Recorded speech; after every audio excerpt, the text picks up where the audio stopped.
Егер әңгімем ұнаса, арнама тіркеліп, лайк басып, пікір қалдыруды ұмытпаңыз. Сіздердің қолдауларыңыз маған жаңа әсерлі хикаялар ұсынуға шабыт береді. Рахмет. Менің атым Ардақ, жасым 37-де. Бұл менің басымнан өткен өмір жолым. Қазір өткеніме қарап отырып, кейде өзім де таңғаламын. Бір кездері мен ешқашан бақытты бола алмайтын сияқтымын. Тіпті өмір сүруге деген құлшынысым жоғалған кездері болды. Бірақ адам баласы қандай қиындық көрсе де, жүрегінің бір түкпірінде үміт сақталып қалады екен. Менің өмірім соған дәлел. Мен үйдің үлкен қызымын. Артымнан бір інім бар. Әкемнен өте ерте айырылып қалдық. Әкемнің қайтыс болған кезі әлі есінде. Үйіміздің іші бір күнде тым тыныш болып кеткендей еді. Бұрын әкемнің дауысы естілетін, бізге ақыл айтатын, бір нәрсе керек болса көмектесетін. Ал кейін оның орнында бос орын ғана қалды. Анамыз да жалғыз қалмады. Біраз уақыт өткен соң екінші рет тұрмыс құрды. Кейін Түркияға көшіп кетті. Біз інім екеуміз апамның қолында қалдық. Апамның жағдайы да керемет болған жоқ. Бірақ бізді ешкімнен кем қылмай өсіруге тырысты. Үйде барын алдымызға қоятын. Кейде өзі жемей бізге беретінін кейін түсіндім. Бала кезінен сабаққа жақсы болдым. 4 пен 5-ке оқыдым. Әсіресе шет тілдеріне қатты қызығатынмын. Жаңа сөздерді жаттағанды жақсы көретінмін. Мұғалімдердің де менің тілге деген қабілетімді байқайтын. Бір мұғалімім: «Ардақ, сенің оқуға қабілетің бар, жоғары білім алуға тырыс» деген. Мен де армандадым. Бірақ тағдырдың өз жоспары бар екен. 9-шы сыныптан кейін оқуымды жалғастыра алмадым. Кондитерлік мамандыққа оқуға түстім. Жатақханада тұрдым. Оқуымның шәкіртақысы болды. Жатақхана мен тамақ берілетін. Бірақ өзіме керек заттарға ақша жеткіліксіз еді. Сондықтан сабақтан бос уақытында жұмыс істейтінмін. Кейде кафеде ыдыс жудым. Кейде сатушы болып істедім. Кейде үйден тәтті жасап тапсырыс қабылдайтынмын. Қатты шаршайтынмын. Бірақ ешкімнен ақша сұрағым келмейтін. Өзіме керек нәрсені өзім тапқым келетін. Сөйтіп оқуымды аяқтадым. Әртүрлі жұмыстарда істедім. Өмірімді біртіндеп құрып келе жатқандай болдым. Кейін тұрмысқа шықтым. Сол кезде мен қатты қуандым. Енді менің де өз отбасым болады. Енді мен де бақытты әйел боламын деп ойладым. Алғашқы кездері бәрі жаман емес еді. Бірақ уақыт өте келе күйеуімнің мінезі өзгере бастады. Ұсақ-түйек нәрсеге ашуланатын болды. Кейін сөзбен қорлай бастады. Ал бір күні ұрыс кезінде: «Сен жетімсің ғой, сенің арға сүйер адамың жоқ» деді. Бұл сөз менің жүрегімді қатты ауыртты. Мен үндемедім. Сол сөзді ұмытуға тырыстым. Бірақ кейін ол сөзді қайта айта бастады. «Сенің кімің бар? Сен үшін кім келеді? Сенің арқа сүйерім жоқ». Мен өзімді жалғыз сезіне бастадым. Кейін ол қол көтерді. Алғашқы рет болғанда мен бәлкім енді қайталамайтын шығар деп ойладым. Бірақ қайталанды. Мен бәрібір шыдадым. Өйткені мен сол кезде әйел адам отбасын қандай жағдай болса да сақтауы керек деп ойлайтынмын. Кейін жүкті екенімді білдім. Сол күн менің өмірімдегі ең бақытты күндердің бірі болды. Мен ана болатыныма сенер-сенбесінді білмей жүрдім. Іштегі баламмен сөйлесетінмін. Кішкентай киімдерге қарайтынмын. Балам дүниеге келгенде қандай болатынын елестететінмін. Қыз болса да, ұл болса да, аман есен дүниеге келсе бол деп тілейтінмін. Бірақ жүктілігімнің 5-ші айында бәрі бір сәтте өзгерді. Күйеуім екеуміз қатты ұрысып қалдық. Сол күні ол мені аяусыз ұрды. Мен өзімді қорғай алмадым. Сол соққылардан кейін жағдайым нашарлап кетті. Ауруханаға түстім. Дәрігерлер қолдан келгеннің бәрін жасады. Бірақ баламды сақтап қала алмадық. Мен мерзімінен бұрын босандым. Баламнан айырылдым. Сол сәтті есіме алғым келмейді. Ана үшін баласынан айырылудан ауыр нәрсе бар ма, білмеймін. Мен ауруханада үнсіз жаттым. Басқа елдердің балаларын құшақтап жатқанын көргенде жүрегім өртенетін. Бір күні палатада жалғыз қалғанда жастыққа басымды қойып: «Балам, мен сені қорғай алмадым» деп жыладым. Сол кезде өзімді кіналадым. Бірақ кейін түсіндім. Мен кінәлі емес едім. Мен тек дұрыс емес адамға сеніп қалған едім. Ауруханадан шыққан соң күйеуіме қайтып бармадым. Бір сөмкеге киімдерімді салып, квартира жалдадым. Қыздармен бірге тұрдым. Өзімді қайта жинауға тырыстым. Бірақ жұмыс істеуім керек болды. Сөйтіп, қонақ үйге горничная болып орналастым. Таңертеңнен кешке дейін бөлме тазалайтынмын. Кейде шаршап, аяғымды сүйретіп үйге қайтатынмын. Бірақ ол үйдің есігін ашқанда мені ұратын адам жоқ еді. Сол тыныштықтың өзі маған үлкен бақыт болатын. Қонақ үйде жұмыс істеп жүргенімде Дархан ағамен таныстым. Ол кісі ашық мінезді, ақ көңіл адам болып көрінді. Бір күні жұмыстан кейін менің көңілсіз жүргенімді байқап, «Ардақ, не болды?» деп сұрады. Басында айтқым келмеді. Бірақ ол кісі мені асықтырмай тыңдады.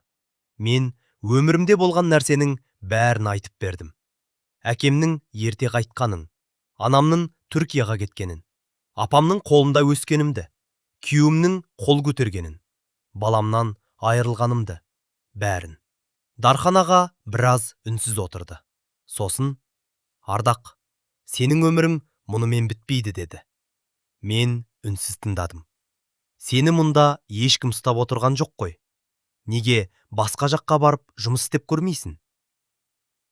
«Қайда?» «Таиландқа». Мен күліп жібердім. «Таиландқа? Мен бе?» «Иә, сен. Ол жақта қонақ үй саласында жұмыс бар. Сен қазір істеп жүрген жұмысты сол жерде де істей аласың. Табысың мұндағыдан бірнешесе көп болуы мүмкін. Ақша жинайсың. Кейін өзіңе керек нәрсені аласың. Өміріңді қайта бастайсың». Мен бірден жауап бермедім. Таиланд? Мен ол елді тек теледидардан көргенмін. Бөгде мемлекет, бөгде адамдар, бейтаныс тіл. Мен жалғызбын. Бірақ сол түні үйге барып ұзақ ойландым. Алдымда екі жол тұрғандай еді. Бірі бұрынғы өміріме қайта оралу, екіншісі бәрін тастап белгісіз жаққа кету. Мен бірінші жолды таңдағым келмеді. Өйткені мен енді бұрынғы Ардақ емес едім. Мен көп нәрседен айырылдым. Бірақ бір нәрсені түсіндім. Мен өз өмірімді қайта құруым керек. Ертеңіне Дархан ағаға «Мен барамын» дедім. Ол маған біраз қарап тұрды. «Шын шештің бе?» «Иә». «Онда дайындал». Бірнеше аптадан кейін билет қолымда тұрды. Ұшаққа отырар күні апаммен қоштастым. Апам мені құшақтап, «Қызым, қайда барсаң да абай бол. Ең бастысы, өзімді жоғалтпа» деді. Мен көз жасымды ұстай алмадым. «Апа, мен бір күні жақсы өмірмен қайта ораламын. Сол күнді күтемін, қызым». Ұшақ көкке көтерілгенде терезеден төменге қарадым. Мен туған жерінен алыстап бара жаттым. Жүрегімде қорқыныш болды. Бірақ оның астында кішкентай ғана үміт те бар еді. Мүмкін менің жаңа өмірім дәл осы жерден басталатын шығар. Таиландқа жеткенде әуежайдан шықтым. Мен Дархан ағаның қоңырауын күттім. Бір рет қоңырау шалдым. Жауап жоқ. Тағы қоңырау шалдым. Телефоны өшірулі. Мен чемоданымды ұстап жан-жағыма қарадым. Айналамда мыңдаған бейтаныс адам. Біреу асығып барады, біреу таксиге мініп жатыр. Біреу телефонмен сөйлесіп тұр. Ал мен бөтен елдің ортасында жалғыз тұрдым. Сол кезде жанымнан бейтаныс бір ер адам өтіп бара жатып, қолыма бүктелген кішкентай қағаз ұстатты. Мен «Бұл не?» деп сұрадым. Бірақ ол артына қарамай кетіп қалды. Қағазды ашып қарасам, ішінде қонақ үйдің мекенжайы жазылған. Ал ең төменгі жағында бір сөйлем тұр екен. «Ардақ, егер өміріңді өзгерткің келсе, осы жерге бар. Бірақ ол жерде сен күтпеген адаммен кездесесің». Менің жүрегім тоқтап қала жаздады. Өйткені мен Таиландқа келетінімді Дархан ағадан басқа ешкім білмеу керек еді. Қолындағы қағазға ұзақ қарап тұрдым. «Ардақ, егер өміріңді өзгерткің келсе, осы жерге бар. Бірақ ол жерде сен күтпеген адаммен кездесесің». Бұл сөздерден кейін бойымды қорқыныш биледі. Қағазды қайта-қайта аударып қарадым. Аты жөні жоқ. Телефон нөмірі жоқ. Тек қонақ үйдің мекенжайы ғана. Мені кім біледі? Мені бұл жерге кім жіберді? Дархан аға неге телефонын көтермей жатыр? Бір сәтте Таиландқа келгеніме қатты өкініп кеттім. Чемоданымды құшақтап, әуежайда біраз отырдым. Үйге қайтқым келді. Бірақ қайтуға да батылым жетпеді. Мен үшін билетке кеткен ақшада аз емес еді. Ең бастысы, өзіме берген уәдем бар. Мен жаңа өмір бастаймын деген уәдем. Сол себепті орнымнан тұрып ақпарат бөліміне бардым.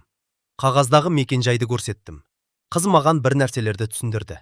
Мен оның сөзінің жартысын ғана түсіндім. Бірақ шамамен қай жаққа баруым керегін ұқтым. Таксиге отырып қағаздағы мекенжайды көрсеттім. Жол бойы терезеден сыртқа қарап отырдым. Бәрі маған бейтаныс. Ғимараттар, адамдар, көшелер, тіпті ауа райының өзі басқа. Мен ішімнен, Ардақ, қорықпа. Сен бұдан да қиын нәрселерден өттің деп қайталай бердім. Бір сағаттай жүрген соң такси тоқтады. Алдымда шағын ғана қонақ үй тұрды. Мен ішке кірдім. Ресепшндегі әйелге қағазды көрсеттім. Ол менің атымды сұрады. Ардақ. Әйел бірден бір жерге телефон соқты. Бірнеше минуттан кейін жасы 50-лер шамасындағы әйел келді. Сен Ардақсың ба? Иә. Дархан сені жіберді ме? Мен басымды изедім. Иә. Сол сәтте ғана ішім тынышталды. Демек, бұл жерде бәрі алдын ала ұйымдастырылған. Әйел мені екінші қабатқа алып шықты. Кішкентай ғана бөлме көрсетті. Осы жерде тұрасың. Ертең жұмысқа шығасың. Мен бөлмеге кіріп чемоданымды қойдым. Кереуетке отырып, көзімді жұмдым. Мен Таиландта едім. Шынымен. Өзім жалғыз. Бірақ енді менің ең бірінші мақсатым жұмыс істеу еді. Ертеңіне таңғы сағат 6-да тұрдым. Қонақ үйдегі жұмысым Қазақстандағыдан да ауыр болып шықты. Бөлмелер көп. Қонақтар көп. Кейбіреулері бөлмені өте лас қалдыратын. Бір күні 15 бөлме тазаладым. Кешке қолымды көтеруге шамам келмеді. Аяғым ісіп кетті. Белім ауырды. Төсекке құлай кеткім келді. Бірақ айдың соңында жалақы алған кезде қолыма түскен ақшаға ұзақ қарадым. Қазақстанда бір айда алатын ақшамнан әлдеқайда көп еді. Сол кезде шаршағанымның бәрі ұмытылып кетті. Мен шыдаймын дедім өзіме. Мен ақша жинаймын. Мен бір күні өз үйімді аламын. Сол күннен бастап әрбір тиынымды есептей бастадым. Өзіме артық ештеңе алмаймын. Киім керек болса ең арзаны. Тамаққа да көп ақша жұмсамаймын. Тапқанымның көбін жинаймын. Бірнеше ай осылай өтті. Біртіндеп тай тілінен сөздер үйрене бастадым. Қонақтармен сөйлесуге тырыстым. Шет тілдеріне бала кезінен қызыққанымның пайдасы енді тиіп жатты. Бір күні қонақ үйдің басшысы мені шақырды. Сенің тілді тез үйреніп жүргенімді байқадым деді. Мен үндемей тұрдым. Ресепшнде жұмыс істеп көргің келе ме? Мен таңғалдым. Мен бе? Иә. Бірақ менің тілім әлі жақсы емес. Жақсы болғанша үйренесің. Солай мен горничная жұмысынан ресепшнге ауыстым. Жалақым тағы өсті. Бірақ жауапкершілік те көбейді. Қонақтарды қарсы аламын. Құжаттарын тексеремін. Бөлмелерін көрсетемін. Телефонға жауап беремін. Кейде қиын клиенттермен сөйлесемін. Алғашқы кезде қатты қиналдым. Бір сөзді түсінбей қалсам, ұялатынмын. Бірақ ешкімнен қорықпайтын болдым. Өзіме қателессең де үйренесің деп айтатынмын. Бір жылдан кейін мен жинаған ақшама алғаш рет өзіме жақсы телефон алдым. Оны қолыма ұстап тұрып жылап жібердім. Біреу үшін бұл жай ғана телефон болуы мүмкін. Ал мен үшін бұл өз еңбегімнің нәтижесі еді. Апама видео қоңырау шалдым. Апа, қараңызшы. Ой, қызым, өзіңе алыпсың ба? Иә. Апам қуанып. Енді өзіңе де жұмса, өзіңді ұмытпа деді. Мен күліп. Уайымдамаңыз, мен енді өзімді ешқашан ұмытпаймын. Бірақ кешке жалғыз қалған кезде тағы да балам есіме түсті. Мен оның өмірін елестететінмін. Қазір тірі болғанда нешеде болар еді? Қандай мінезді болар еді? Мені анасы деп қалай шақырар еді? Осы сұрақтардың ешқайсысына жауап жоқ. Мен баламның суреті де, киімі де сақталмағанын ойласам, ішім өртенетін. Бір күні қонақ үйдің сыртында отырып, жылап отырғанымда бір дауыс естілді. Сізге бәрі жақсы ма? Мен басымды көтердім.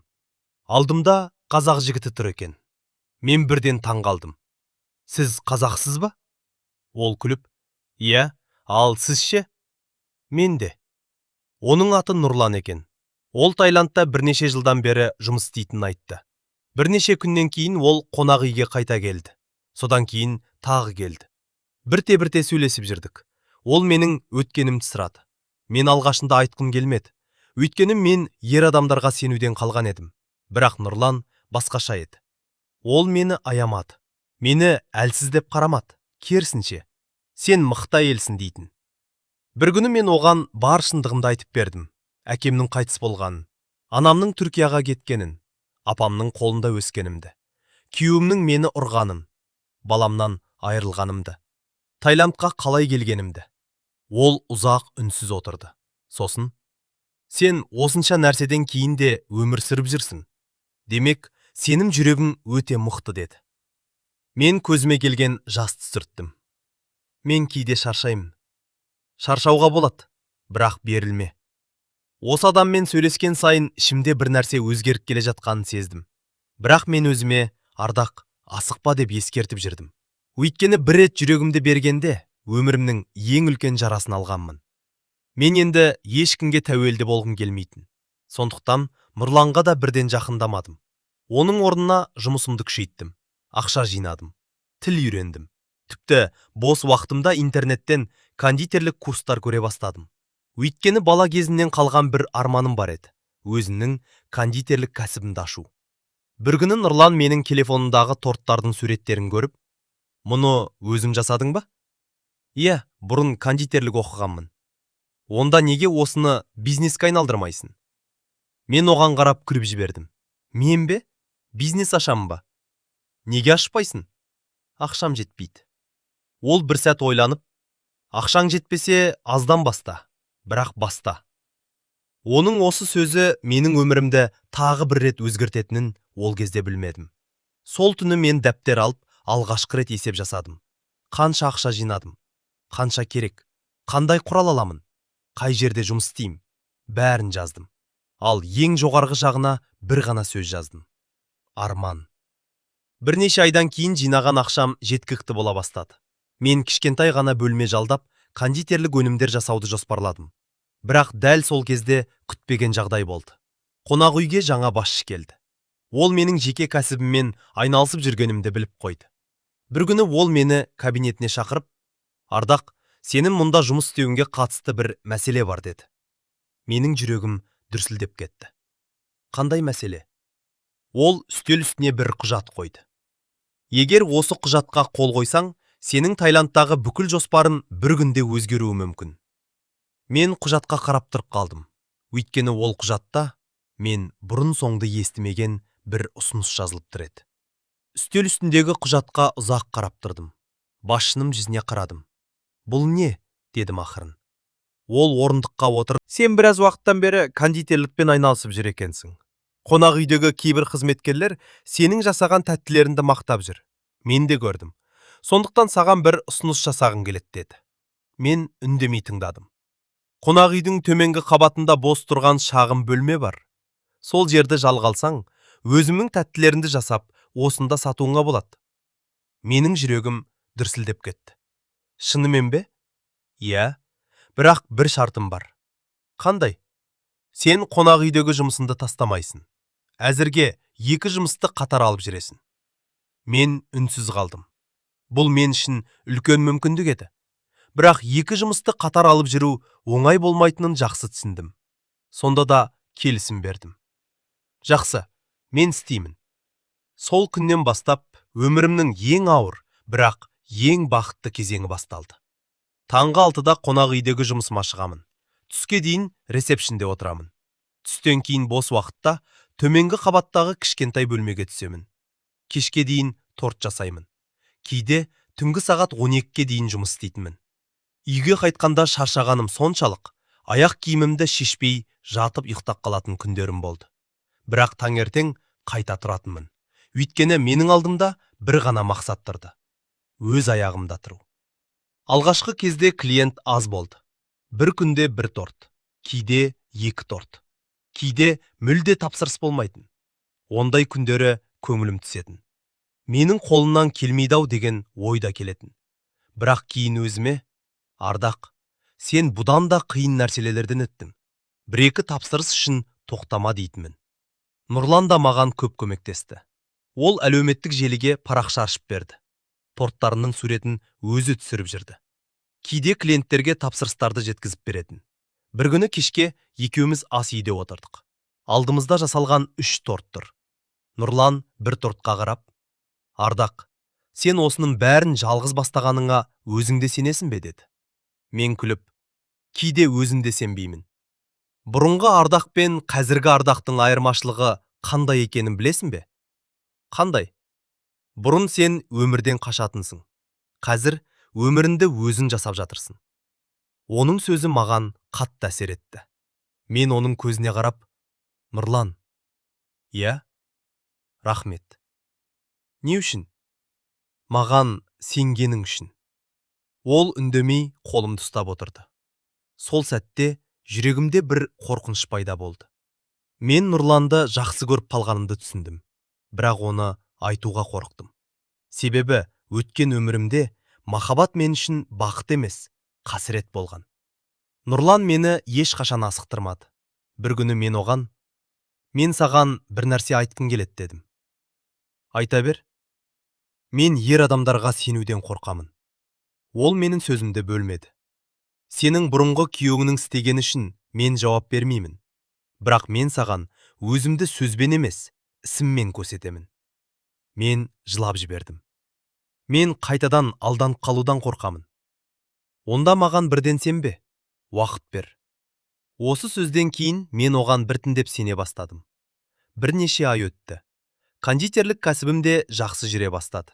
Алғашында тек қонақ үй қызметкерлері тапсырыс берсе, кейін сырттан да адамдар келе бастады. Туған күндер, үйлену тойлары, мерей тойлар, балалардың туған күндері. Мен әр тапсырысты ерекше ықыласпен жасайтынмын. Өйткені әр торттың артында бір отбасының қуанышы тұрғанын білетінмін. Бір күні таңертең телефон шырылдады. Сәлеметсіз бе? Сіз Ардақсыз ба? Иә. Бізге ертеңге үлкен тапсырыс керек еді. 50 адамға жететіндей торт пен тәттілер. Мен бірден есептеп, жасай аламын. Телефонды қойған соң, қуанышым қойныма сыймады. Бұл менің ең үлкен тапсырысым еді. Бірақ бір мәселе болды. Менің құрал жабдығым мұндай үлкен тапсырысты жалғыз жасауға жетпейтін. Нұрлан, Ардақ қорықпа. Қажет заттарды бүгін аламыз деді. Бірақ ақша жетпейді. Мен қарызға беремін. Мен бірден басынды шайқадым.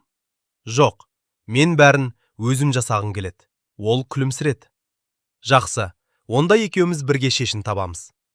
Сол түні екеуміз дүкен аралап, қажетті құралдарды жалға алдық. Тапсырысты таңға дейін жасап шықтым. Таңғы сағат 7-де соңғы тортты қаптап жатқанда қолым дірілдеп тұрды. Шаршадым, бірақ бақыт дедім.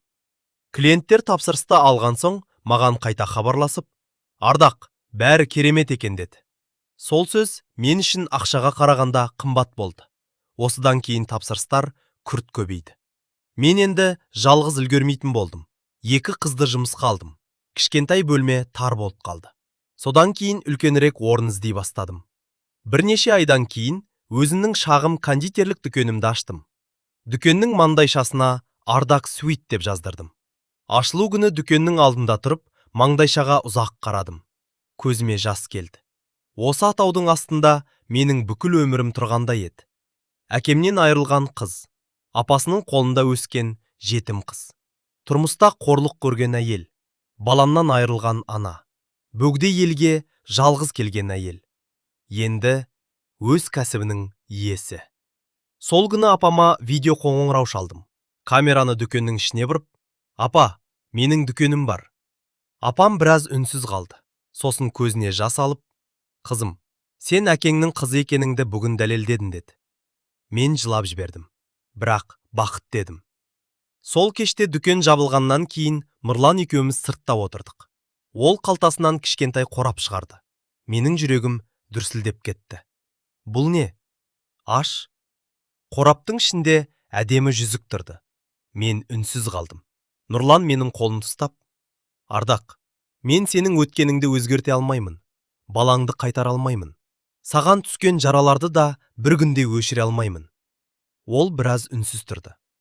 Бірақ егер рұқсат етсең, қалған өміріңде қасында болғың келеді. Менің көзімнен жас ақты. Нұрлан, мен сені аяғаным үшін жақсы көрмеймін. Мен сені мықты болғаным үшін жақсы көремін. Сенің өз өміріңді өзім құрып шыққаныңды көрдім. Мен оған қарап, мен де сені жақсы көремін дедім. Ол менің қолымды қысып ұстап, онда мені тастамайсың ба?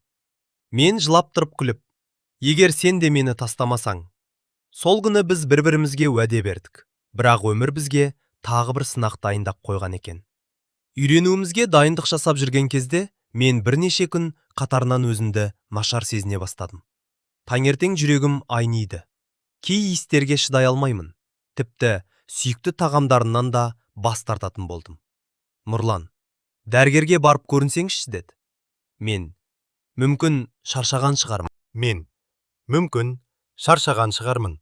Бірақ бір күні дүкенде жұмыс істеп тұрған кезде басым айналып, көзім қарауытып кетті. Орындыққа отыра кеттім. Қыздардың бірі жүгіріп келді. Ардақ, сізге не болды? Білмеймін. Сол күністан ерте шықтым. Үйге келген соң шкафтан бұрыннан жатқан тестті алдым. Бірнеше минут бойы тестке қарауға қорықтым. Ақырында көзімді ашып қарадым. 2 сызық. Мен қатып қалдым. Қолым дірілдей бастады. Жүрегім дүрсілдеп кетті. Мен тестті қайта қарап шықтым. Тағы біреуін жасадым. Тағы да 2 сызық. Мен төсектің шетіне отырып, ішімнен бір ғана сөз айттым. Балам. Бірақ бұл жолы көз жасым қайғыдан емес еді. Мен Нұрланға қоңырау шалдым. Нұрлан. Иә, Ардақ. Мен біраз үнсіз тұрдым. Сосын жылап тұрып, мен жүкті сияқтымын. Телефонның ар жағында ұзақ үнсіздік орнады. Сосын оның даусы дірілдеп шықты. Ардақ, сен қазір жалғыз емессің. Мен көзімді жұмдым. Бірақ қуанышпен бірге жүрегімде үлкен қорқыныш пайда болды. Өйткені мен бір нәрседен қатты қорқатынмын. Бұрынғы оқиғам қайта қайталанып кетпей ме деп қорқатынмын. Нұрланның сен қазір жалғыз емессің деген сөзі жүрегімде ұзақ сақталды. Телефонды қойғаннан кейін төсектің шетінде үнсіз отырдым. Қолымда жүктілік тесті. 2 сызық. Мен бұл көріністі жылдар бойы армандаған шығармын. Бірақ дәл сол сәтте қуана алмадым. Керісінше, денем қалтырап кетті. Өйткені мен үшін жүктілік қуанышпен қатар үлкен қорқыныш болатын. Бір кезде ішімдегі баламды аялап жүргенім есіме түсті. Ол кезде де бәрі жақсы басталған. Мен де бақытты болғанмын. Бірақ 5-ші айда өмірімнің ең ауыр күнін бастан өткердім. Сол себепті енді қайтадан ана болудан қорқып тұрдым. Егер тағы да баламнан айырылып қалсам ше? Егер тағы бір нәрсе болып кетсе ше?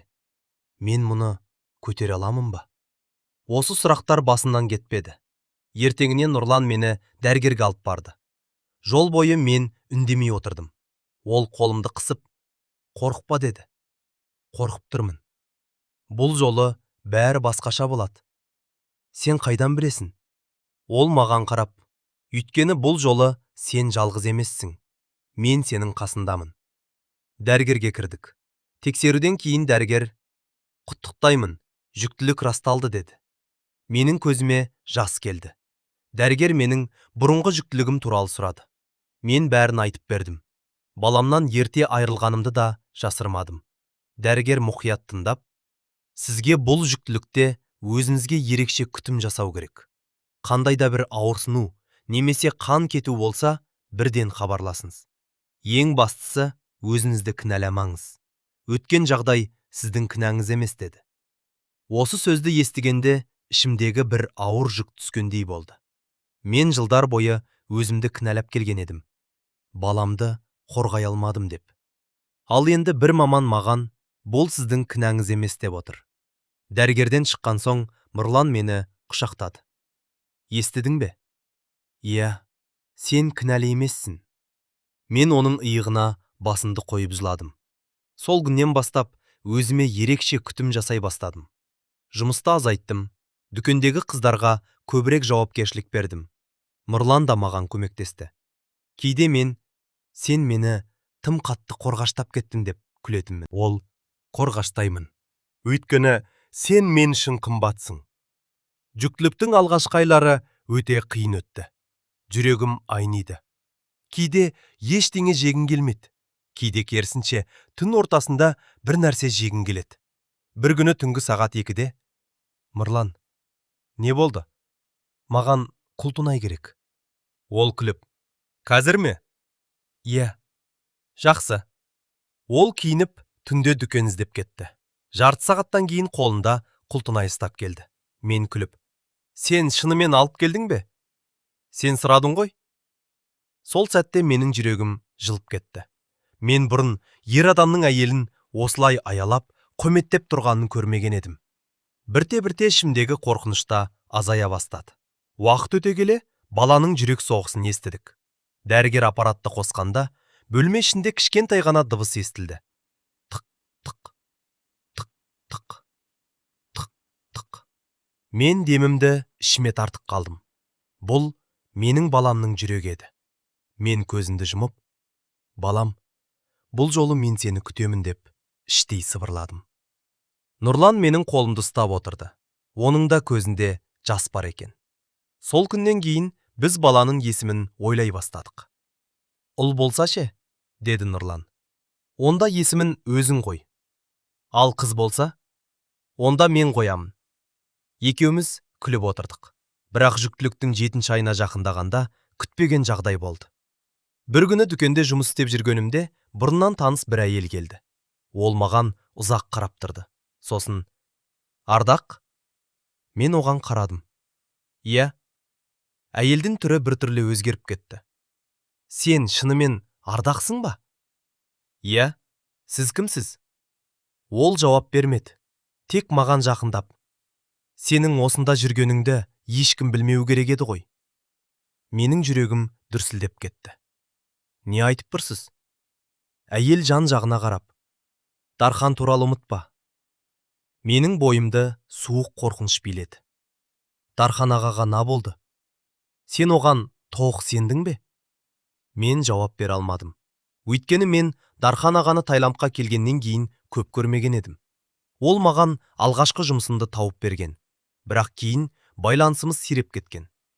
Әйел сөмкесінен кішкентай конверт шығарды. Мұны саған беруімді сұрады. Мен конвертті алдым. Кім? Дархан. Мен конвертке қарап қатып қалдым. Ол қайда? Әйел. Оны өзің білмейсің бе? Жоқ. Әйел басын шайқап: Онда конвертті аш. Ол кетіп қалды. Мен есікті жауып, конвертті қолымда ұстап біраз отырдым. Жүрегім қатты соғып тұрды. Конвертті ақырын аштым. Ішінен бір ғана сурет шықты. Суретке қарап, демім ішімде тұрып қалды.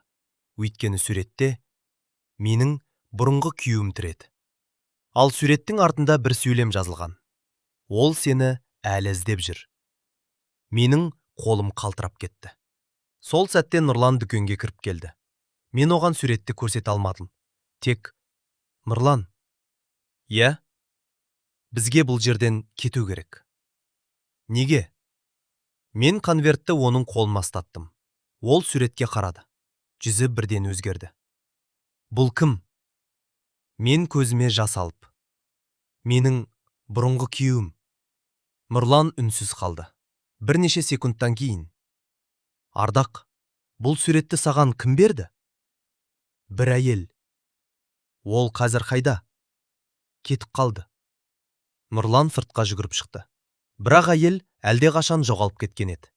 Сол түні біз үйде үнсіз отырдық. Ол мені тауып алса ше? Нұрлан. Ол саған енді ештеңе істей алмайды. Бірақ мен қорқам. Қорықпа. Мен сені қорғаймын. Мен оның қолын қысып: Мен өзім үшін емес. Ол маған қарады. Бала үшін қорқып тұрмын. Нұрлан менің ішіме қолын қойды. Бұл баланы біз бірге қорғаймыз. Сол түні мен ұйықтай алмадым. Түн ортасында телефон шырылдады.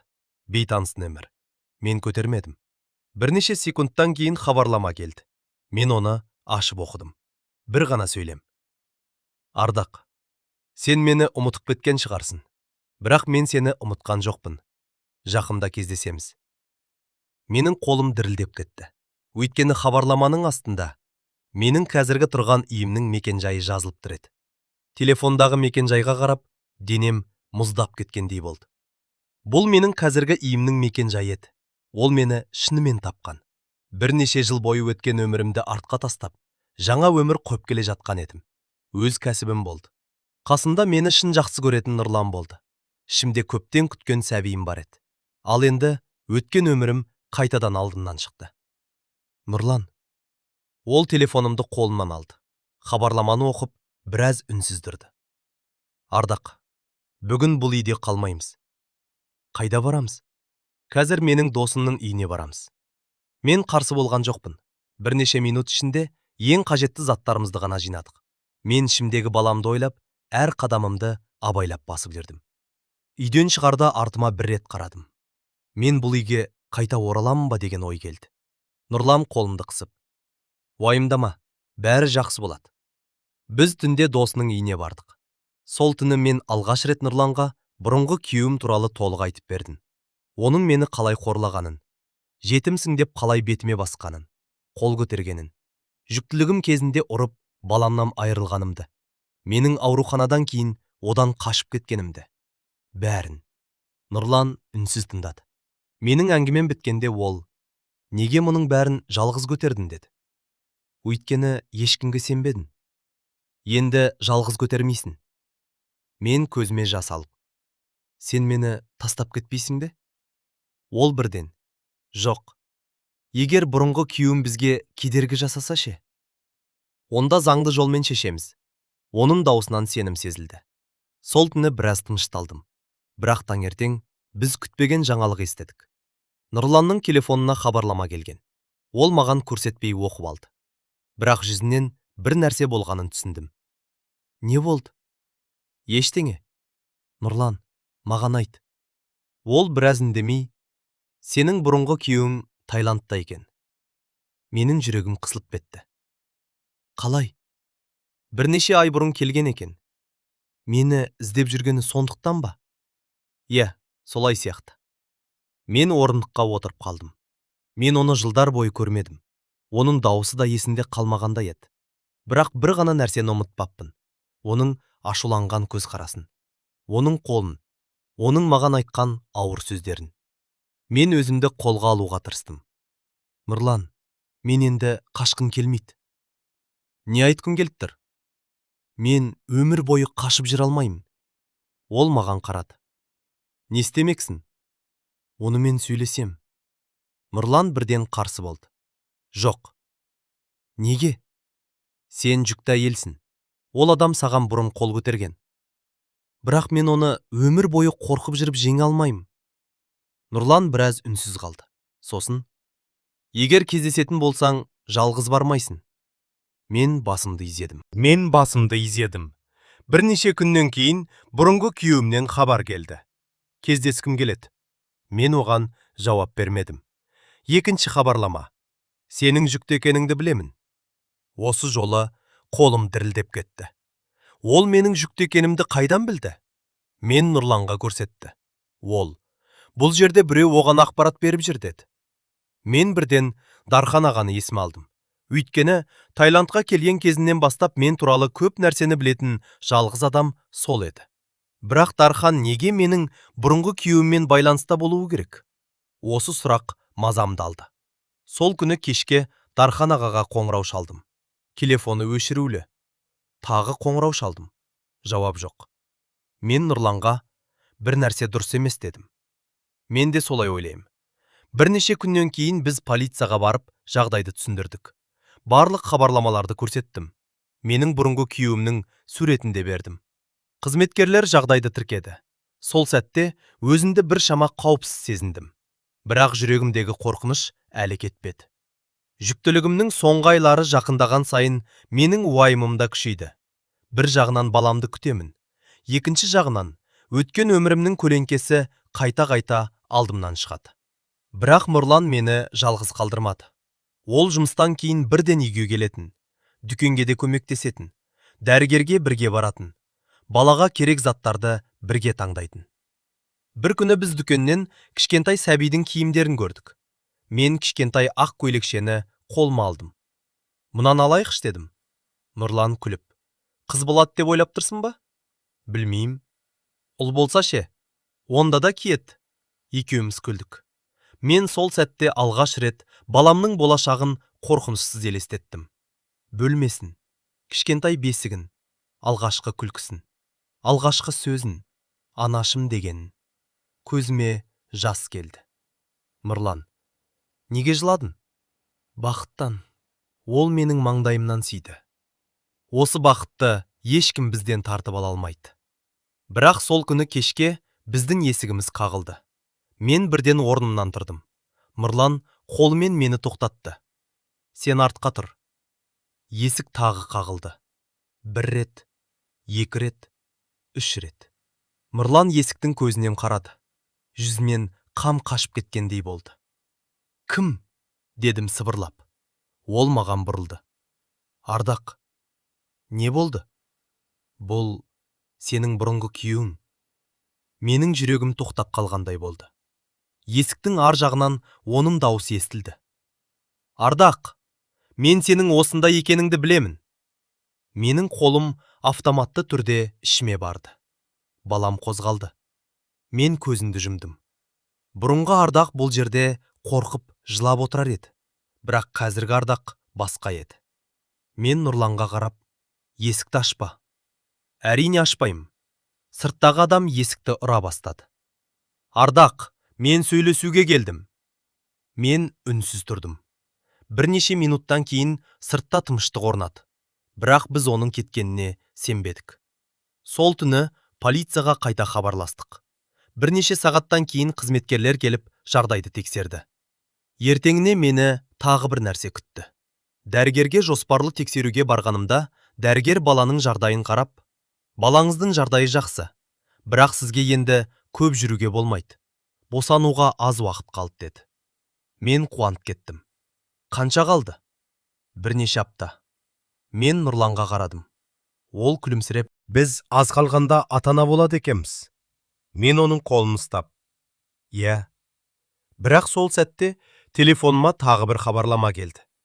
Бұл жолы бұрынғы күйеуімнен емес, Дархан ағадан. Мен таңғалып аштым.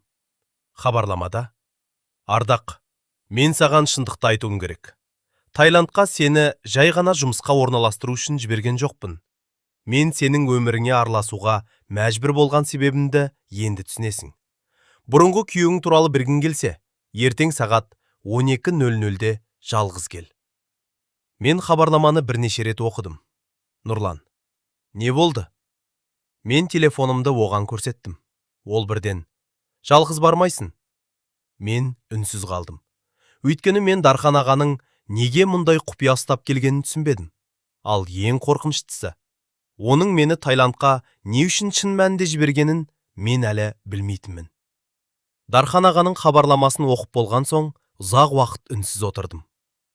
Мен сені Таиландқа жай ғана жұмысқа орналастыру үшін жіберген жоқпын. Осы бір сөйлем ойымнан кетпеді. Неге? Неге ол мені армайы Таиландқа жіберді? Неге менің бұрынғы күйеуім туралы біледі? Ең бастысы, неге ол менің қазір қай жерде жүргенімді соншалықты жақсы біледі? Нұрлан телефонымды қолына ұстап, хабарламаны тағы бір рет оқыды. Сен онымен жалғыз кездеспейсің, деді ол. Мен де жалғыз бармаймын. Тіпті бармағаның дұрыс. Мен біраз ойланып. Бірақ мен шындықты білуім керек. Нұрлан маған қарады. Жақсы. Бірақ біз полицияға алдын ала хабарлаймыз. Сен ешқайда жалғыз бармайсың. Мен келістім. Келесі күні Дархан аға көрсеткен жерге Нұрланмен бірге бардық. Бұл бұрынғы қонақ үйден алыс емес, шағын кафе еді. Мен есіктен кірген кезде жүрегім дүрсілдеп тұрды. Бұрыштағы үстелде Дархан аға отыр екен. Бірақ бұрынғыдай көңілді емес. Беті жүдеу, шаш ағарып кеткен. Мені көргенде орнынан тұрып: Ардақ. Мен оның жанына бардым. Дархан аға, маған бәрін түсіндіріңіз. Ол Нұрланға қарап: сен де келдің бе? Иә, Ардақ жалғыз келмейді. Дарханаға басын изеді. Дұрыс істедіңдер. Ол біраз үнсіз отырды. Сосын: Ардақ, сенің Таиландқа келуің кездейсоқ болмаған, деді. Менің жүрегім тағы дүрсілдеді. Неге? Сен жұмыс іздеп жүргенде мен бір адаммен сөйлестім. Ол адам Таиландтағы қонақ үйлермен жұмыс істейтін. Ол кім? Дарханаға көзін төмен түсірді. Сенің бұрынғы күйеуіңнің танысы. Менің бойым мұздап кетті. Не? Нұрлан бірден: Сонда сіз Ардақтың бұрынғы күйеуімен байланысы бар адам арқылы оны Таиландқа жібердіңіз бе? Жоқ, менің мақсатым ол емес еді. Онда мақсатымыз не? Дархан аға маған қарап: Мен сенің өміріңді өзгерткім келді. Бірақ неге? Ол керең дем алды. Себебі сенің күйеуіңнің саған не істегенін мен бұрыннан білетінмін. Мен үнсіз қалдым. Қалай? Сенің ауруханаға түскен күнің есіңде ме? Менің денем дір ете қалды. Әрине есінде. Ол күнді ұмыту мүмкін емес. Сол күні ауруханада менің танысым жұмыс істейтін. Сенің жағдайыңды естідім. Кейін сені күйеуің қайта алып кетуге тырысқанын да білдім. Мен оған таңырқап қарадым. Неге маған сол кезде көмектеспедіңіз? Дархан аға көзін жұмды. Кешір мені. Оның даусы дірілдеді. Мен қорқақтық жасадым. Бірақ кейін сенің өміріңді қайта құруға көмектескім келді. Мен біраз үнсіз отырдым. Ал менің бұрынғы күйеуім ше? Дархан аға маған тіке қарады. Ол сені көп уақыт іздеді. Неге? Ол сені қайтарғысы келді. Мен аш күлдім. Қайтарғысы келді ме? Ол мені ұрып, баламнан айырды. Білемін. Онда неге мені іздейді? Дархан аға жауап бермеді. Біраздан кейін: Себебі ол сенің кеткеніңді жеңіліс деп табылдаған. Менің жүрегім ауырды. Өйткені кейбір адамдар махаббат пен иеленудің айырмасын білмейді екен. Мен үшін ол адам өткен өмірдің бір бөлігі ғана, ал ол мені әлі де өзіне тиесілі адам деп ойлаған. Нұрлан, енді Ардақтың өмірінде сіздің бұрынғы күйеуіңіздің орны жоқ, деді. Дархан аға басын изеді. Мен де соны түсіндім. Сол кезде ол қалтасынан бір папка шығарды. Мынау саған. Мен папканы аштым. Ішінде бірнеше құжат бар. Менің бұрынғы некеме қатысты құжаттар. Ауруханадағы медициналық анықтамалар. Тіпті бұрынғы күйеуімнің мені қорлағанын дәлелдейтін бірнеше жазба. Мен таңғал. Бұлардың бәрін қайдан алдыңыз? Сенің қауіпсіздігің үшін жинадым. Көзіме жас келді. Неге бұрын бермедіңіз? Себебі мен сенің өзіңнің күшеюіңді күттім. Мен папканы құшақтап отырдым. Бірнеше жыл бойы менің қолымда ешқандай дәлел болмаған. Енді бар. Бірақ сол сәтте Дархан аға тағы бір нәрсе айтты. Ардақ, сенің бұрынғы күйеуіңнің Таиландқа келуінің бір себебі бар. Қандай? Ол сенің жаңа өміріңді көрген. Қайдан? Әлеуметтік желіден. Менің жүрегім қысылды. Мен кондитерлік дүкенімді ашқаннан кейін суреттер салатынмын. Өзімнің, дүкеннің, торттардың суреттері бар еді. Бір сәтте бәрін түсіндім. Ол мені әлеуметтік желіден бақылап жүрген бе? Иә. Нұрланның жүзі қатайып кетті. Оны бұдан әрі тоқтату керек. Дархан аға басын изеді. Мен де сол үшін шақырдым. Сол күні біз полицияға қайта барып, барлық құжаттарды тапсырдық. Мен бұрынғы күйеуімнің хабарламаларын да көрсеттік. Осыдан кейін біраз уақыт тыныштық орнады. Бірақ мен әлі де қорқып жүрдім. Жүктілігімнің соңғы апталары жақындады. Күн сайын ішімдегі баламның қозғалған сезінген сайын жүрегім толқитын. Нұрлан баланың бөлмесін дайындап қойды. Кішкентай бесік сатып алды. Киімдерін жинады. Мен кейде оның баланың кішкентай шұлықтарын қолына ұстап отырғанын көріп, еріксіз күлетінмін. Нұрлан, иә, сен әке болуға дайынсың ба? Ол күліп: Дайынмын ба, білмеймін, бірақ үйренемін. Мен: Ал менше? Сен ең жақсы ана боласың. Бұл сөзді естігенде көзіме жас келді. Өйткені мен көп жыл бойы өзімді баласын қорғай алмаған ана деп ойлап келдім. Ал Нұрлан мені басқаша көрді. Бір күні кешке біз баланың атын таңдап отырдық. Егер қыз болса, Айлин, егер ұл болса, Амир. Мен Айлин деген есімді қатты ұнаттым. Қызым болса Айлин болады. Нұрлан. Келістік. Сол түні алғаш рет болашақтан қорықпай ұйықтадым. Бірақ таңғы сағат 4-те ішім қатты ауырды. Мен оянып кеттім. Бірнеше минуттан кейін ауырсыну қайта келді. Нұрланды ояттым. Нұрлан, не болды? Менің ішім... Ол бірден орнынан тұрды. Босану басталды ма? Мен жауап бере алмадым. Ауырсыну тағы қайталанды. Нұрлан сөмкені алды. Ауруханаға барамыз. Мен орнымнан тұрып жатқанда есік қағылды. Түнгі 4. Ешкім келмеу керек. Нұрлан қатып қалды. Кім? Жауап жоқ. Есік тағы қағылды. Менің жүрегім дүрсілдеп кетті. Нұрлан есіктің көзінен қарады. Бірнеше секунд үнсіз тұрды. Сосын маған бұрылып, Ардақ, не болды? Ол сыбырлап, есіктің алдында сенің бұрынғы күйеуің тұр. Менің бойым мұздап кетті. Ал дәл сол сәтте ішімдегі бала тағы қатты қозғалды. Мен ішімді ұстап, Нұрлан, ауруханаға тез баруымыз керек. Бірақ есіктің ар жағынан оның дауысы естілді. Ардақ, есікті аш. Бүгін бәрін сөйлесіп шешеміз. Мен есікке қарап тұрдым. Ал ішімдегі бала қайтадан қозғалды. Бұл жолы мен бір нәрсені анық түсіндім. Мен енді өзім үшін ғана емес, балам үшін де күресуім керек еді. Есіктің ар жағынан бұрынғы күйеуімнің дауысы естіліп тұрды. Ардақ, есікті аш. Мен қабырғаға сүйеніп тұрдым.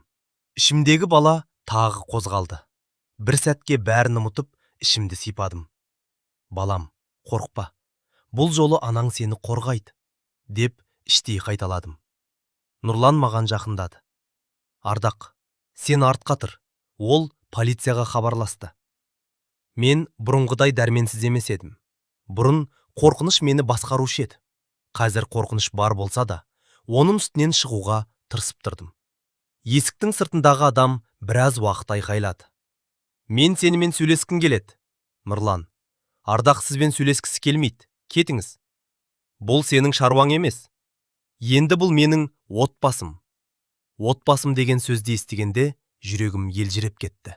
Бұрын мен отбасы деген сөзден қорқатынмын. Енді сол сөз мен үшін қауіп емес, қорған болатын. Бірнеше минуттан кейін полиция келді. Бұрынғы күйеуімді үйдің алдынан алып кетті. Мен керең дем алдым. Бірақ сол кезде ішім қатты ауыра бастады. Нұрлан. Ол бірден жаныма келді. Не болды? Ауырсыну жиілеп кетті. Нұрланның жүзі өзгерді. Ауруханаға барамыз. Біз көлікке отырдық. Жол бойы мен Нұрланның қолын қатты қысып отырдым. Мен қорқыптымын. Мен қасындамын. Егер тағы... Мен сөзімді аяқтай алмадым. Бұл жолы бәрі жақсы болады. Ауруханаға жеткен соң дәрігерлер мені бірден тексерді. Босану басталған, деді дәрігер. Менің жүрегім дүрсілдеп кетті. Бірнеше сағаттан кейін сәбиімді қолыма алатынымды түсіндім. Бірақ дәл сол сәтте бұрынғы өмірім де көз алдымнан өтті. Әкем, апам, мектеп, жатақхана, кондитерлік оқу, тұрмысқа шыққан кезім, қорлық, аурухана, баламнан айырылған күн, Таиландқа ұшқаным. Ал енді мен қайтадан ана болғалы тұрмын. Дәрігерлер мені босану бөлмесіне алып кетті. Нұрлан сыртта қалды. Мен оның қолын жібергім келмеді. Мен осындамын, деді ол. Кетпеші. Ешқайда кетпеймін. Есік жабылды. Уақыт өте баяу өтіп жатқандай болды. Ауырсыну күшейді. Бірақ мен әр ауырсынған сайын тағы бір қадам, деп өзімді жігерлендірдім. Мен бұл жолы баламды қолыма алуға дайын едім. Бірнеше сағаттан кейін бөлмеден нәрестенің дауысы естілді. Жылаған дауыс. Мен бірден жылап жібердім. Дәрігер, құттықтаймын, қыз бала, қыз, менің қызым. Оны кеудеме қойған кезде уақыт тоқтап қалғандай болды. Кішкентай ғана, жылы, әлсіз ғана қимылдап жатыр. Мен оның маңдайынан сүйдім. Қызым, менің көз жасым тоқтамады. Сен келдің ғой, Осы сөзді айтқанда, ішімдегі жылдар бойы қатып қалған қайғы еріп кеткендей болды. Мен алғаш рет баламнан айырылған күнде емес, баламды құшақтаған сәтті ойладым. Бірнеше минуттан кейін Нұрлан кірді. Ол қызымызды көргенде көз жасын тия алмады. Ардақ, қараш, ол қызымыздың кішкентай қолын ұстап, сәлем қызым. Мен күліп, Айлин. Айлин де? Иә, мен осы есімді таңдадым ғой. Нұрлан басын изеп, онда Айлин болсын. Сол күні біз үшеу болып қалдық. Мен үшін бұл жаңа өмірдің шын басталған күн еді. Бірақ бұрынғы күйеуімнің мәселесі әлі шешілмеген болатын. Ол полицияда бірнеше күн болды. Кейін сот арқылы оған жақындауға тыйым салынды. Мен бірнеше жыл бұрын қорыққан адамнан енді заң арқылы қорғана алатынымды түсіндім. Ол маған енді жақындай алмады. Бірнеше аптадан кейін үйге қайттық. Айлиннің алғашқы күндері оңай болған жоқ. Түнде ұйықтамайды, жиі жылайды. Мен де шаршаймын. Бірақ әр шаршаған сәтімде оның бетіне қараймын. Сонда барлық қиындық ұмытылады. Нұрлан түнде тұрып көмектеседі. Бір күні мен оған, сен әкелікті тез үйреніп кетіпсің дедім. Ол, менің ұстазым бар. Кім? Сен. Мен күліп жібердім. Уақыт өте келе Айлин өсіп келе жатты. Менің кондитерлік кәсібімде кеңейді. Кішкентай дүкеніміз үлкен кондитерлікке айналды. Бірнеше адам жұмыс істейтін болды. Мен енді өзім күн сайын торт жасамайтынмын. Көбірек басшылық жасайтынмын. Бірақ алғашқы жасаған торттарымның суреттерін әлі күнге дейін сақтап қойдым. Өйткені олар менің қайдан шыққанымды еске салатын. Бір күні дүкенге кіріп келе жатып, қабырғадағы жазуға көзім түсті. Әр адамның өмірінде екінші мүмкіндік бар. Бұл сөзді өзім жаздырған едім. Мен өзіме қарап, «Иә, Ардақ, сенің де екінші мүмкіндігің болды», деп ойладым. Бірақ ең үлкен өзгеріс менің ішімде болды. Мен енді өзімді жетім қыз деп көрмейтінмін. Мен Ардақ едім. Әйелмін, анамын, кәсіпкермін, жарымын. Өз өмірінің иесімін. Бір күні апам Таиландқа қонаққа келді. Ол Айлинді алғаш қолына алған кезде ұзақ жылады. Қызым, сенің осындай күнге жеткеніңе шүкір. Мен апамды құшақтадым. Апа, сіз болмағанда мен де болмас едім. Ол, мен сені тек өсірдім, қалғанын өзім жасадым. Сол сөз менің жүрегімде қалды. Кешке апам мен Нұрлан бірге отырды. Апам оған, қызымды бақытты еттің, рахмет. Нұрлан, апа, ол мені де бақытты етті. Мен алыстан қарап тұрып күлімдедім. Бір кездері мен өзімді өмір бойы жалғыз қаламын деп ойлағанмын. Ал енді менің үйімде баланың күлкісі естілетін. Ас үйде тәттілердің иісі шығатын. Қасында сүйген адамым бар. Анамдай болған апам қонаққа келген. Менің арманымдағы отбасы дәл алдымда тұрды. Бірақ бір күні кешке ескі заттарымды ақтарып отырып, бұрынғы өмірімнен қалған бір ғана конверт тауып алдым. Оны ашқанда ішінен ауруханадан алған ескі қағаз шықты. Сол қағазға қарап отырып, көп жыл бұрынғы балам есіме түсті. Мен жыламадым. Бұрынғыдай өзімді кінәламадым. Тек, сен менің алғашқы балам едің. Мен сені ешқашан ұмытпаймын дедім. Мен оның маңдайынан сүйдім. Қызым, менің көз жасым тоқтамады. Сен келдің ғой. Осы сөзді айтқанда, ішімдегі жылдар бойы қатып қалған қайғы еріп кеткендей болды. Мен алғаш рет баламнан айырылған күнде емес, баламды құшақтаған сәтті ойладым. Бірнеше минуттан кейін Нұрлан кірді. Ол қызымызды көргенде көз жасын тия алмады. Ардақ, қараш, ол қызымыздың кішкентай қолын ұстап, сәлем қызым. Мен күліп, Айлин. Айлин де? Иә, мен осы есімді таңдадым ғой. Нұрлан басын изеп, онда Айлин болсын.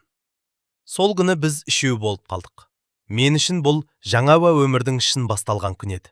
Бірақ бұрынғы күйеуімнің мәселесі әлі шешілмеген болатын. Ол полицияда бірнеше күн болды. Кейін сот арқылы оған жақындауға тыйым салынды. Мен бірнеше жыл бұрын қорыққан адамнан енді заң арқылы қорғана алатынымды түсіндім. Ол маған енді жақындай алмады. Бірнеше аптадан кейін үйге қайттық. Айлиннің алғашқы күндері оңай болған жоқ. Түнде ұйықтамайды, жиі жылайды. Мен де шаршаймын. Бірақ әр шаршаған сәтімде оның бетіне қараймын. Сонда барлық қиындық ұмытылады. Нұрлан түнде тұрып көмектеседі. Бір күні мен оған: "Сен әкелікті тез үйреніп кетіпсің" дедім. Ол: "Менің ұстазым бар." "Кім?" "Сен." Мен күліп жібердім. Уақыт өте келе Айлин өсіп келе жатты. Менің кондитерлік кәсібімде кеңейді. Кішкентай дүкеніміз үлкен кондитерлікке айналды. Бірнеше адам жұмыс істейтін болды. Мен енді өзім күн сайын торт жасамайтынмын. Көбірек басшылық жасайтынмын. Бірақ алғашқы жасаған торттарымның суреттерін әлі күнге дейін сақтап қойдым. Өйткені олар менің қайдан шыққанымды еске салатын. Бір күні дүкенге кіріп келе жатып, қабырғадағы жазуға көзім түсті. Әр адамның өмірінде екінші мүмкіндік бар. Бұл сөзді өзім жаздырған едім. Мен өзіме қарап: "Иә, Ардақ, сенің де екінші мүмкіндігің болды" деп ойладым. Бірақ ең үлкен өзгеріс менің ішімде болды. Мен енді өзімді жетім қыз деп көрмейтінмін. Мен Ардақ едім. Әйелмін, анамын, кәсіпкермін, жарымын, өз өмірінің иесімін. Бір күні апам Таиландқа қонаққа келді. Ол Айлинді алғаш қолына алған кезде ұзақ жылады. "Қызым, сенің осындай күнге жеткеніңе шүкір." Мен апамды құшақтадым. "Апа, сіз болмағанда мен де болмас едім." Ол: "Мен сені тек өсірдім, қалғанын өзім жасадым." Сол сөз менің жүрегімде қалды. Кешке апам мен Нұрлан бірге отырды. Апам оған: "Қызымды бақытты еттің, рахмет." Нұрлан: "Апа, ол мені де бақытты етті." Мен алыстан қарап тұрып күлімдедім. Бір кездері мен өзімді өмір бойы жалғыз қаламын деп ойлағанмын. Ал енді менің үйімде баланың күлкісі естілетін. Ас үйде тәттілердің иісі шығатын. Қасында сүйген адамым бар. Анамдай болған апам қонаққа келген. Менің арманымдағы отбасы дәл алдымда тұрды. Бірақ бір күні кешке ескі заттарымды ақтарып отырып, бұрынғы өмірімнен қалған бір ғана конверт тауып алдым. Оны ашқанда ішінен ауруханадан алған ескі қағаз шықты. Сол қағазға қарап отырып, көп жыл бұрынғы балам есіме түсті. Мен жыламадым. Бұрынғыдай өзімді кінәламадым. Тек: "Сен менің алғашқы балам едің. Мен сені ешқашан ұмытпаймын" дедім. Сол кезде Айлин бөлмеге кіріп: "Анашым." Мен оған бұрылып: "Иә, қызым." Ол жүгіріп келіп құшағыма кірді. Мен оны қатты құшақтадым.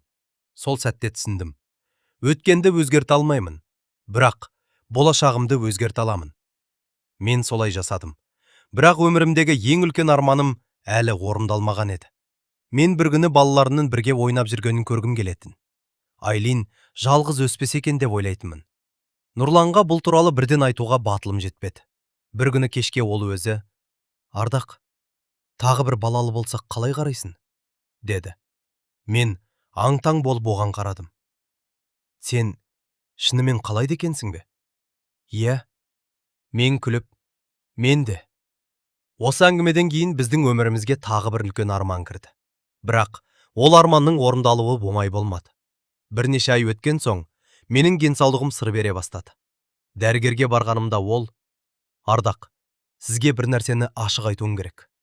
Менің жүрегім дүрсілдеп кетті. "Не болды?" Дәрігер қолындағы қағазға қарап: "Екінші рет жүкті болу сіз ойлағандай оңай болмауы мүмкін" деді. Мен үндемей қалдым. Өйткені менің жүрегімде тағы бір үлкен арман пайда болған еді. Ал сол арман тағы бір баланың анасы болу еді. Дәрігердің сөзін естігенде біраз уақыт үнсіз отырдым. "Екінші рет жүкті болу қиын болуы мүмкін дегеніңіз қалай?" Дәрігер асықпай түсіндірді. "Бұл мүлдем бала көтере алмайсыз деген сөз емес. Тек ағзаңызға уақыт керек. Алдыңғы жүктілігіңізде болған жағдайды ескеріп, денсаулығыңызды бақылауда ұстауымыз қажет." Мен басымды изедім. Сыртқа шыққанда Нұрлан мені күтіп отыр екен. Ол менің жүзіме қарап: "Не деді?" Мен бірден жауап бере алмадым. "Нұрлан, дәрігер тағы бір балаға қатысты асықпауымыз керек" деді. Ол біраз үнсіз тұрды. Мен оның көңілі түсіп кетеді деп ойладым. Бірақ ол менің қолымды ұстап: "Бізде Айлин бар. Ол біздің үлкен бақытымыз. Ал егер тағы бір бала бұйырса, оны да күтеміз. Бұйырмаса, сенің жаныңда бәрібір бақыттымын, деді. Мен оған қарап жылап жібердім. Сен неге соншалықты жақсысың? Ол күліп, өйткені сен маған жақсы болуға себеп бердің. Осы сөзден кейін мен екінші бала туралы өзімді қинауды қойдым. Айлин өсіп келе жатты. Ол әкесіне қатты ұқсайтын. Кейде Нұрлан үйге кіргенде, «Әке!» деп жүгіріп баратын. Ал мен екеуіне қарап тұрып, мен осындай өмірді бір кездері армандағанмын деп ойлайтынмын. Кейде кешке Айлин ұйықтап қалған соң, Нұрлан екеуміз ас үйде шай ішіп отыратынбыз. Ардақ, есіңде ме? Тайландқа алғаш келген кезін. Ұмытамын ба? Сол кезде өзіңнің осындай өмірге жететініңді ойладың ба? Мен күліп, жоқ, мен ол кезде тек аман қалғым келген. Ал қазір өмір сүргім келеді. Нұрлан қолым тұстайтын. Екеуінің айырмашылығы үлкен екен. Иә, мен өткен өмірімді еске алып, бұрынғыдай ауырмайтын болдым. Бірақ ұмытқан жоқпын. Өйткені өткенім мені қазіргі адамға айналдырды. Бір күні кондитерлік дүкеніме бір әйел келді. Ол тортқа тапсырыс берді. Әңгімелесіп отырып, «Бұл дүкен сіздікі ме?» деп сұрады. «Иә». «Өзіңіз аштыңыз ба?» «Иә». «Қалай бастадыңыз?» Мен күліп, бір торттан бастадым. Ол таңданып, «Қазір мұндай үлкен дүкеніңіз бар?» Иә, бірақ оңай болған жоқ. Әйел маған ұзақ қарап, «Сіз бақытты әйел екенсіз». Мен оған қарап, «Бақыт өзінен өзі келмейді. Кейде оны адам өзі іздеп табады» дедім. Ол сөзді айтқанда өз өмірім есіме түсті. Мен де бір кезде бақыттың есігін жауып қойғанмын. Бірақ оны қайта аштым. Көп уақыт өткен соң мен өзімнің екінші балалы болу арманымды қайта ойлай бастадым. Нұрлан асықтырмады. «Егер қорқынышың болса, бірге өтеміз». Мен дәрігерге тұрақты барып жүрдім. Уақыт өте келе дәрігер, «Ардақ, қазір жағдайыңыз жақсы. Егер жоспарласаңыз, бақылауда болған жөн» деді. Менің жүрегім қуаныштан дүрсілдеп кетті. Сол күні үйге келгенде Нұрланға, «Біз тағы бір балалы болуға тырысып көрсек болады екен» дедім. Ол біраз үнсіз тұрды. Сосын, «Шын айтасың ба?» «Иә». Ол мені құшақтап, «Онда бұл жолда бірге күтеміз». Айлин де біздің әңгімемізді түсінбесе де, «Менің де үнім болады ма?» деп сұрады. Мен күліп, «Мүмкін». Ол қолын шапалақтап, «Мен оған ойыншықтарымды беремін». Біз бәріміз күліп жібердік. Бірнеше айдан кейін мен тағы да жүктіліктің белгілерін байқадым. Бірақ бұл жолы бірден қуана алмадым. Тест жасауға қорықтым. Өйткені бұрынғы тәжірибем есімде еді. Тестті қолыма ұстап, ванна бөлмесінде ұзақ тұрдым. Ақырында қарап едім. 2 сызық. Мен көзіме сенбедім. Тағы бір тест жасадым. Тағы да 2 сызық. Мен есікті ашып, Нұрланды шақырдым. «Нұрлан?» Ол бірден келді. «Не болды?» Мен тестті көрсеттім. Ол бірнеше секунд үнсіз қалды. Сосын, «Шынымен бе?» Мен басымды изедім. Ол мені құшақтап, «Біз тағы ата-ана боламыз». Айлин де жүгіріп келді. «Не болды?» Нұрлан оны көтеріп, «Сен әпке боласың». Айлиннің көзі жайнап кетті. «Шын ба?» «Иә». Ол менің ішімді сипап, «Сәлем, кішкентай бала». Мен күліп отырып жыладым. Бұл жолы қорқыныштың орнына үміт басым болды. Бірақ жүктіліктің алғашқы айларында мен өзімді қатты күттім. Жұмыста азайттым. Дәрігердің барлық кеңесін орындадым. Нұрлан мен Айлин мені ерекше күтті. Кейде Айлин, «Анашым, шаршадың ба?» «Аздап». «Онда отыр, мен саған су әкелем». Оның осындай кішкентай қамқорлығы жүрегімді елжірететін. Жүктілік жақсы өтіп жатты. Ай сайын дәрігер бәрі жақсы дейтін. Мен әр тексеруден кейін жеңіл тыныстайтынмын. Бір күні дәрігер, «Баланың жынысын білгіңіз келе ме?» деп сұрады. Мен Нұрланға қарадым. «Сен білгің келе ме?» «Егер сен қаласаң, онда білейік». Дәрігер экранға қарап күлімсіреді. «Құттықтаймын». Мен демімді ішіме тартып қалдым. Ұл бала. Нұрланның көзінен қуаныш көрінді. Айлинге айтқанда ол менің інім болады деп қуанып кетті. Үйде жаңа сәбиге дайындық басталды. Бесік, кішкентай киімдер, ойыншықтар. Айлин өз ойыншықтарының бір бөлігін алдын ала жинап қойды. Мынаны ініме берем. Ал мынаны ше? Жоқ, мынаны өзіме қалдырамын. Біз күлдік. Мен күн сайын ішімдегі баланың қозғалсын сезген сайын жүрегім тынышталатын. Бір күні кешке терезе алдында тұрып ұзақ ойландым. Мен 37 жастамын. Өмірімде талай нәрсе болды.